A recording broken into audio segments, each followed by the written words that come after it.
the way his very bones seemed to melt in delight. His pleasure showed. The tattoos from his use of the Kestrel already wreathed his neck up to the jawline of his trimmed beard. As his hand touched the rough stone, the leering awoke instantly. Waymarkers were special leerings that were connected to other stones in a web. By touching one, you could know the others in the web. You could see through their stone eyes and touch the minds of other humans who were connected to one of the leerings in the web. If your will was strong enough, you could even take control of that person and command him or her to obey you. Corriveaux's will was impressively strong. He was the only Victus to have subdued a Hetaira. By touching the Waymarker, he could see through the eyes of another leering on the other side of the world. Through the ship's figurehead, he saw the vast armada filling a crystal blue lake fringed with evergreens. He saw the ongoing construction of a series of decks and harbors which would allow the brunt of the armada to harvest the leerings of Asinica and ferry them back to Ness. Corriveaux. The thought whispered into his mind as he connected with the Doctimandar stationed aboard the vessel. The man's name was Pralt, and he was a seasoned member of the Order, having been expelled from Comoros years ago after the king of that land made the unprecedented decision to banish the Order. Greetings, Pralt. What news? He could not only hear the man's thoughts, he could actually experience his emotions. Most who used Kestrels were not strong enough in the medium to tap into the deeper ways of the magic. But Corriveaux had family mixed in his blood, and the power came stronger to him than to many others. He could sense feelings of disappointment and fear. Pralt was dreading this communication. The mastons fled. What? He could feel the bile rise up in his throat. Anger began to churn inside Corriveaux's heart. He would not lash out at the man. Kicking down underlings was not a way to foster loyalty.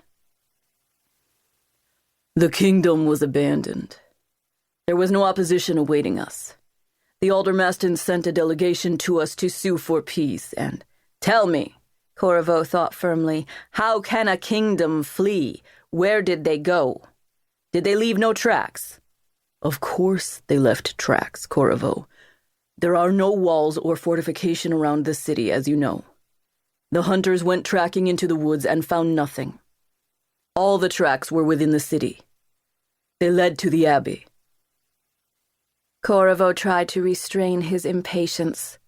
From Pralt, he was sensing different emotions now, mingled frustration and fury. They had sent legions of soldiers to Asinica after whispering promises to them about plunder, rape, and riches beyond their dreams. Dreams of the glory to come had been enough to motivate the soldiers to risk the wrath of the medium by slaying thousands of mastons. And now there would be no battle. It was entirely possible the Armada would revolt against their Doctimandar overseers. Pralt, we know that many abbeys have tunnels constructed beneath them. Secret passageways that enable people to escape. Surely that is where the mastons fled. Pralt exuded a sense of contempt for Corriveaux, which only inflamed his anger. We know this, Corriveaux. I am not a simpleton. You cannot move a herd of kine without leaving a trail of dung. You cannot move a herd of people without evidence either.